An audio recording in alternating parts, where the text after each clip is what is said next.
Hello and welcome to part 2 of chapter 5, Customers, Segmentation, and Target Marketing. So we talked about the influences on the consumer. We talked about the buying decision. Now we're going to talk about the initial discussion that we had on market segmentation. And so market segmentation is the process, and you have to put that down definitely. Segmentation is the process of dividing the total market for a particular product into homogeneous segments or groups. And those groups usually are similar to each other, but dissimilar to other groups. And you like to be able to make the definition everything that it is and nothing that it isn't. We call that in the definitions mutually exclusive and then collectively exhaustive. In other words, it isn't anything that it's not, and it's everything that it is. And so if I were to just quickly go up with our example I had here, each one of these would be considered individuals or users that all are established by the same characteristic of behavior, except for kids, of course, which is a demographic, all right? And so, going back, the one reason or why we can do segmentation right now is because segmentation allows us to maximize our spending dollars in a day when mass media used to be the name of the game. And so in today's economy, to be able to more properly define how we spend our money is more important than ever. The changing use of media is not surprisingly coincides with our ability to more properly segment our given market now, all right? And so if we were to look at the way that we segment markets now, the first approach and the more traditional approach is known as the mass marketing. And if I were to look at IMC, Integrated Marketing Communications or Promotion, this is where radio, RTF, which it is traditionally known, radio, television, and film is, even though those can be segmented better as well. Usually the mass market involves no segmentation whatsoever. It adopts what's known as an undifferentiated approach. In essence, the same message is carried along with very little changes, all right? And it works when the needs of an entire market is similar, but it also means that there's a more generic definition of what that particular product is. So if I were to look at Coca-Cola, I think Coca-Cola is a great example, is that you're not really going to have, excuse me, you're not going to have a lot of segmentation in the traditional Coke. It's the same message broadcast to all cola users. Now, having said that, there are different products that go after different sections of the market. And of course, you have a Coke, you have Coke Zero, you have Diet Coke, you have Vanilla Coke, Cherry Coke, you have all of those, but each one of those follows a more segmented approach. However, Coke itself is in what would be considered an undifferentiated category. The difficulty, of course, with that is that it makes the firm vulnerable to competitors who might find a niche market and in a uniqueness that more or less undercuts what you are doing. I think Chick-fil-A, it's kind of interesting, has really grabbed the market for chicken sandwiches, no doubt about it. However, Popeyes was able to find this narrow niche by talking about being able to buy a chicken sandwich on a Sunday, all right? And so that's a great example of the power of a mass market. However, it left itself open just enough to be vulnerable to a given competitor. The next section is what would be considered a differentiated market, and this is when we go to our bicycle example, where we've divided the total market into a series of customers, and those unique groups have relatively common needs together. And so transportation needs for individual for that bicycle is one. Off-road or mountain biking, that would be another, all right? And once again, as I've said, you could use the same bike theoretically, but you just develop a different message, all right? And you develop the strategies to pursue one or more of these groups. And so if I were a bicycle manufacturer and I created this one bike and I was willing to look at multiple of these markets that I consider close enough that I wouldn't have to change it much, I would use the multi-segmented approach. I wouldn't consider competition because competition bikes are unique in themselves. I would certainly think perhaps that exercise and transportation are close enough together so that I might pursue those two markets at the same time with the same bike, but just using a different message. Now, if I don't do the multi-segment approach, I might just focus on just one single market, especially if my skill set of my organization lends itself to that particular market. And so if I'm an organization, let's say I'm really good at off-road bikes. I know how to build the tires. I build the suspension so that it's not a hardtail. They have shock absorbers on both sides. Then I might consider that one market to go after above all others, and that's what focusing on a single market is about. Now, if I focus on a unique or one small, well-defined market, and I do niche marketing, it means that I know or understand that unique or specific set of need that those individuals have above all others. Now, in a niche market, it is, of course, an enormous risk. You're putting all your eggs in one basket. But generally, if you're good in that market and you can dominate, consumers will pay higher prices for your product because they match the specialized needs that can't be satisfied anywhere else. The final logical step from niche marketing is to go to one-on-one marketing. You saw this used especially in the 90s, one-on-one marketing. And this is where you create an entirely unique product offering for each customer. And so an example that I could give this is organizations like universities and schools that have unique requirements based upon them. They're the individuals who would have a specialized software package written expressly for them. They need it to be, flexible with the things that they do, and so they're willing to pay a lot more for that. Now, one step away from one-on-one marketing is the concept known as mass customization, and that it is not as intimate as one-to-one marketing is, but what it tries to do is provide unique solutions to individual customers on a mass scale. And so instead of trying to be that intimate and unique with a one-on-one marketing, and a classic example of this is Burger King. And so Burger King in the 80s and 90s, and they still do now, had a slogan that they kind of differentiated themselves from McDonald's, who initially wouldn't or necessarily were not built to be able to change orders. And so they had a slogan that said, "Hold the pickles, hold the lettuce, special orders don't upset us. All we ask is that you let us have it your way." And, of course, the interesting thing about that is that they'll let you have whatever they have in the store. I mean, they're not going to put broccoli on your hamburger because they don't have broccoli inside of the Burger King. And so mass customization, as I said, is a step to try to provide a unique solution, but a unique solution only that they have in the house. And one of the last, and what I consider to be a very forward step, probably the best one of all when it comes to marketing, is the thought of permission marketing. And this is where a consumer or a customer chooses to become part of a firm's target audience. And so what this means is that you're willing to listen to advertisements that come from a given group because you find that given group is desirable. Folks, you just saw my little gremlin walk up. All right. Okay. So the key advantage of permission marketing is that customers are already interested in your product offerings and they're more than willing to listen to you. And so it is not an intrusiveness that you find in normal marketing. Okay. So what are the criteria for successful segmentation? How do we know that this is a group that we wish to pursue?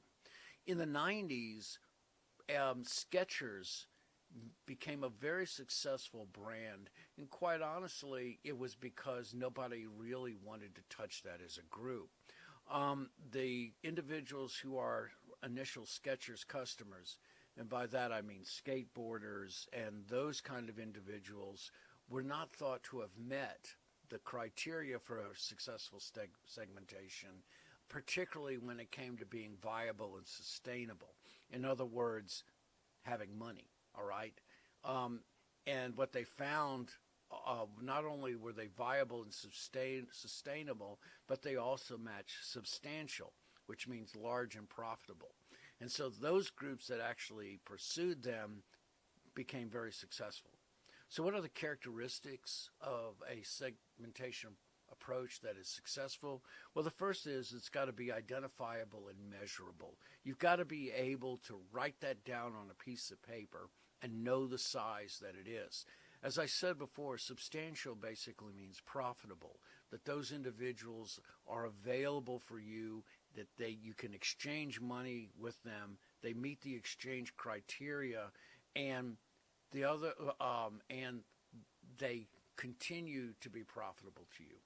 The next is accessible, and it's exactly what it says, is that you're able to communicate to those individuals the product benefits that you're hoping to sell. Responsive means that they can respond to marketing efforts, whether those marketing efforts have to be traditional or whether they're on social media.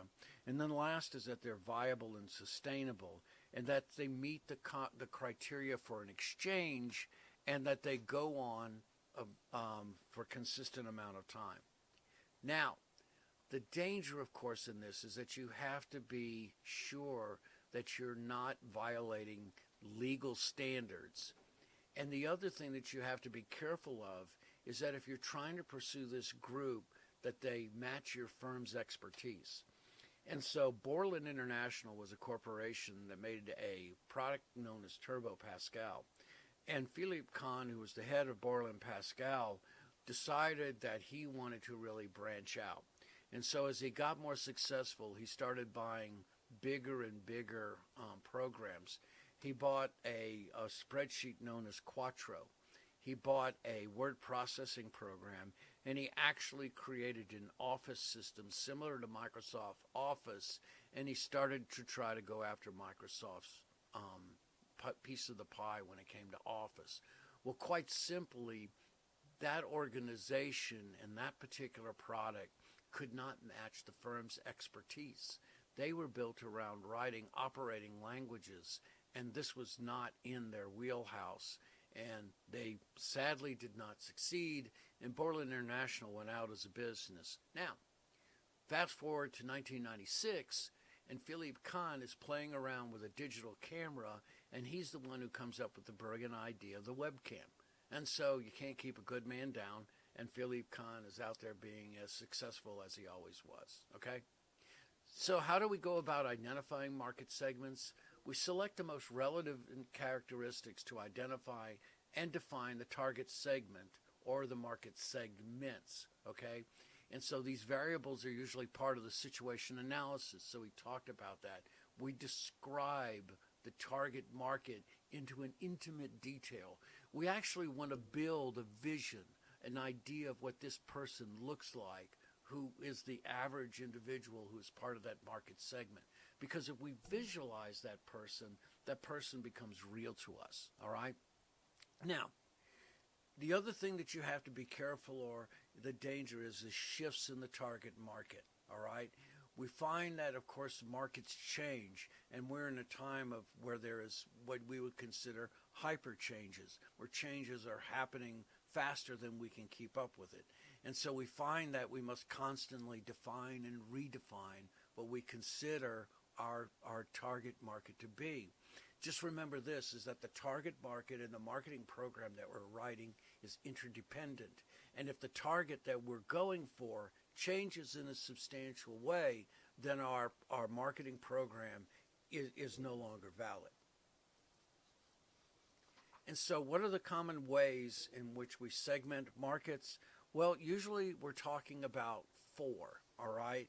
And if truth comes down to it, we're talking basically 3. but we do recognize that geographic segmentation is important.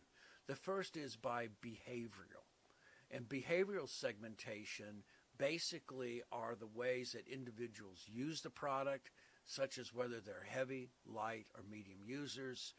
Generally, it's on the occasions or the situations in which they purchase things, and also for the benefits in which they seek from them.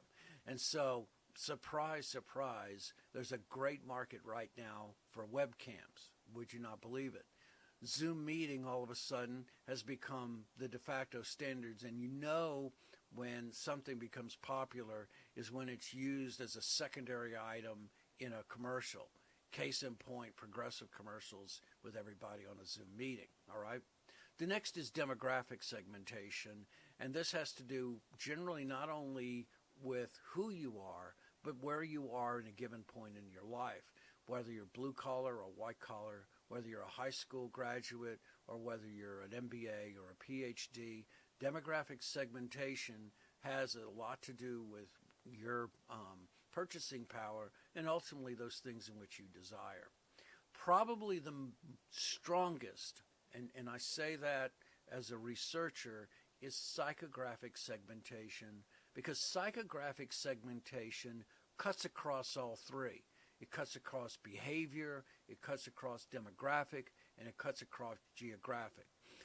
Psychographic segmentation has to do with what we call the AIO, the attitudes, the interests, and the opinions of the individuals who are looking to purchase. And so if you look at the variables, it's an individual's personality, the enduring characteristics of them, whether they're outgoing or shy or compulsive. It is their lifestyle, whether they're workaholics or they're couch potatoes, whether their motives are to be relaxed or convenient or to enjoy things. A classic example of what I would consider to be psychographic segmentation, is tailgating activities. And so if you go to any tailgating, especially if you go to any tailgating in any southeastern university, one of the amazing things is that you will see all types of individuals there. You will see alumni. You'll see people who aren't alumni but identify with the university. You'll see elderly people there. You'll see college people there. You'll see 3 generations there. You may even see 4. And the interesting thing about it is, because it is a constant, or let's just say a interest that they all share, that it cuts across all 3 other ways in which we define consumers. And so we generally have to think of psychographic as the strongest of all. And then, of course, geographic segmentation, certainly, because geographic segmentation, individuals are so unique that they tend to cut across, or individuals can be grouped together in a given geographic region and be as unique as each other as someone 20 or 30 miles away. I grew up on the Gulf Coast of Mississippi. I grew up 1 block from the beach. I live 20 feet above sea level, and it has been a unique, somewhat of a shock and surprise to live up here at Boone and teach at Appalachian State. I love every minute of it, and it's been a wonderful thing. But there is a uniqueness about living in the laid-back atmosphere of being on the Gulf Coast. I mean, literally living in Margaritaville, okay? And, of course, doing my work here in Boone, North Carolina, all right? So definitely it's an impact. The last thing I want to talk about, and it's an important one, and we sometimes forget these people, is why don't they buy from us, all right? And it is many times it's important for us to understand why customers do not buy products as to those who do, because we may find ourselves with an entirely new market segment that we may be able to chase after if we just change things just a little bit, all right? What are some of the reasons why? Well, some consumers may have a unique need that prevents them from using your particular product. There might just be one option on a competing product that they consider to be more important than anything else. The other alternative just might be better. I mean, it just might be as simple as that. There may be high switching costs. If you look at the cell phone market right now, if you are on a contract, the changing is an enormous price, and that is why you're willing to stay with what you have, even if you consider it to be less than stellar. There's a lack of a product awareness. There may be something new out there that they simply don't know at, and they may have just general long-held assumptions about the products that they're using that they consider be important enough that they're going to cling to, all right? So as an example, I said no one ever got fired by using IBM. Certainly that's to be true. The banking industry in which I worked in, it is an IBM shop from one end to the other. And it is because there is safety and security in that choice is the reason why they may not be moving, okay? But if I can find a way to remove those obstacles, if I can provide some unique way of presenting myself to those individuals, I might find that I have developed a new marketing program and have put myself into a new market segmentation for very little cost that ultimately can expand myself into much further venues than I may have considered. Okay, so we are finished with Chapter 5, and thank you very much, and we'll see you next time.